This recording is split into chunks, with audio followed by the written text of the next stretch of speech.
Good day to everyone! The topic that I and my groupmate will discuss is about the CIAP Document 102, which promulgate the acceptance of the Uniform General Conditions of Contract in Private Construction.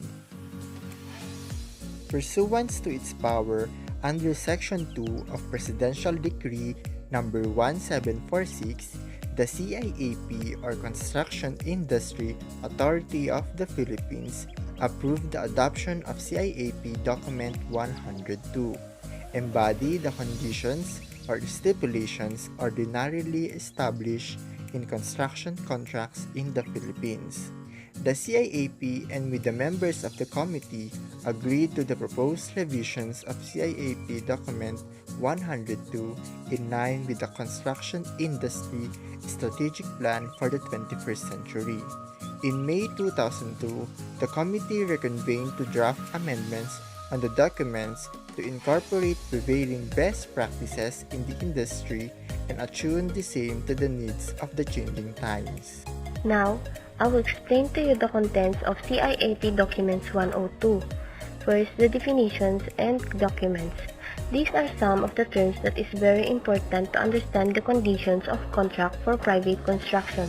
First, advertisement or invitation to bid.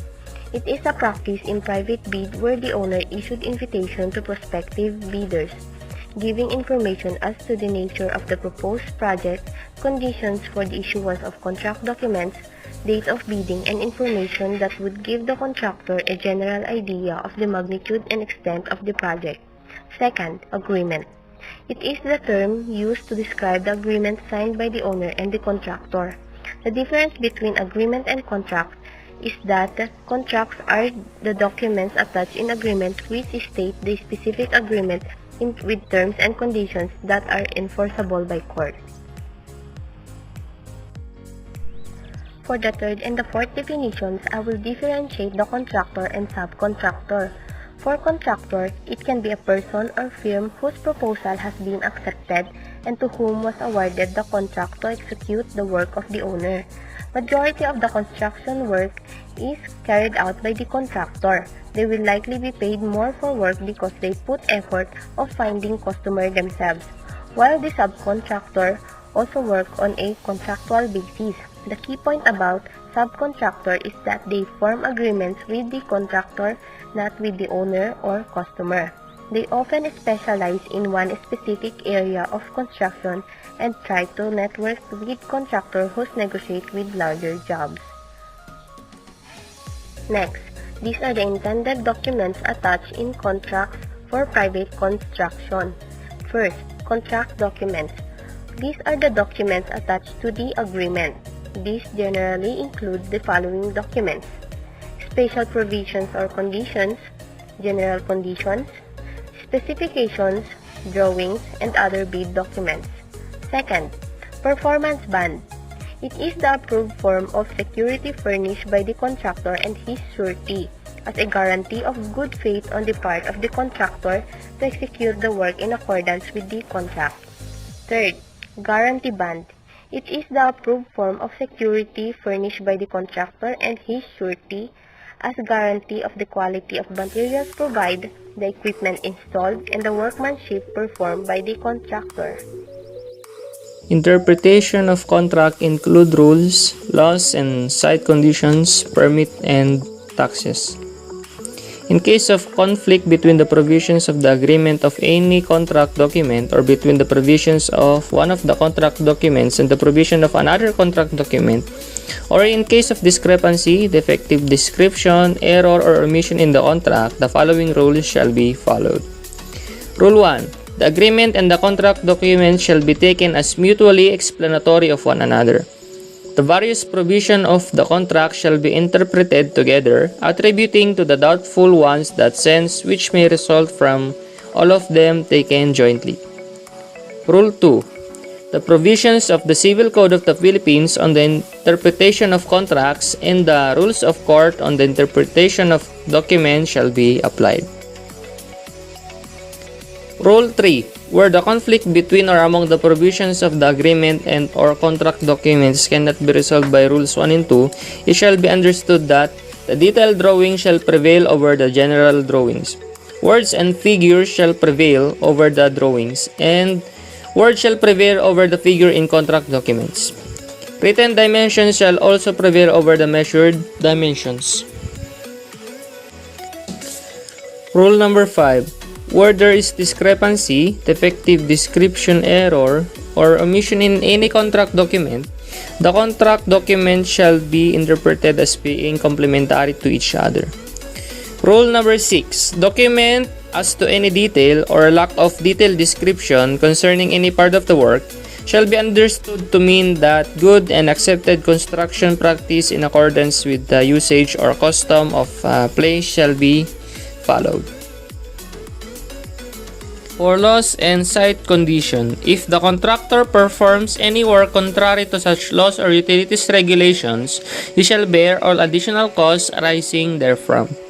Before the bidding and the awarding of the contractor is expected to have visited the project site and made his own estimate of the facilities required in and difficulties attending the execution of the work on account of local conditions and all other contingencies.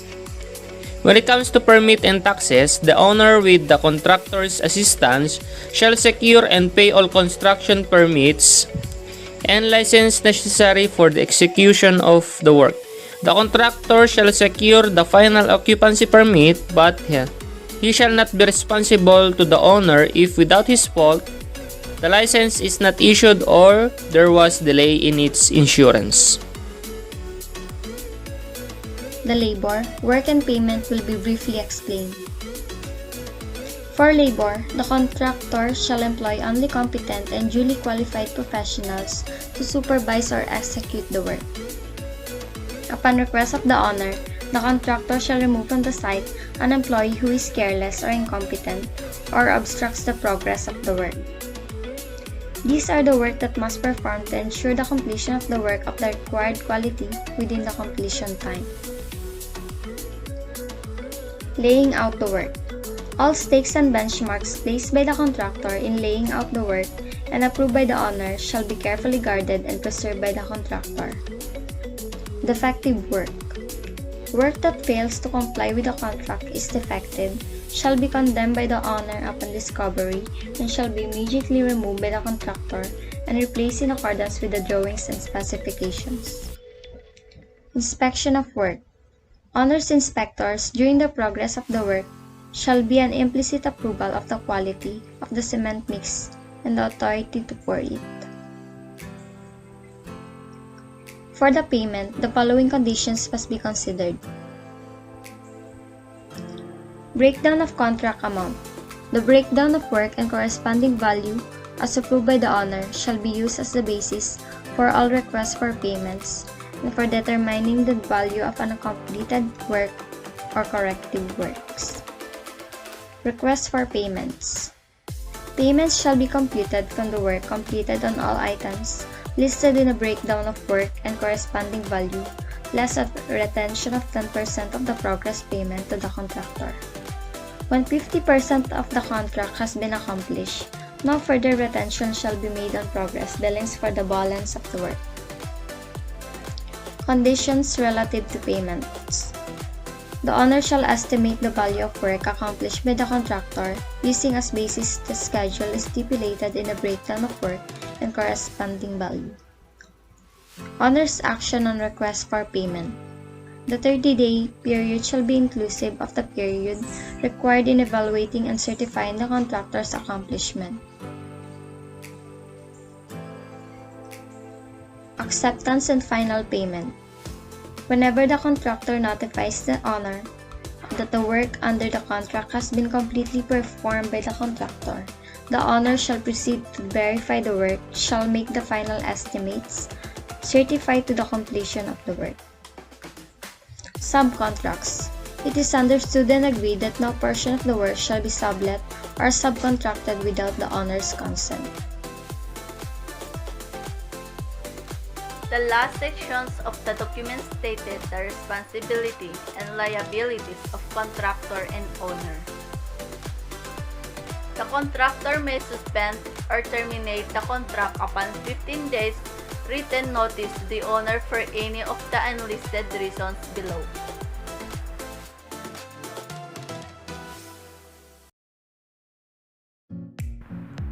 The owner may, at any time and without cause, suspend the work or any portions thereof for a period of not more than the aggregate period of 15 days by notice in writing to the contractor, and shall fix the date on which the work shall be resumed.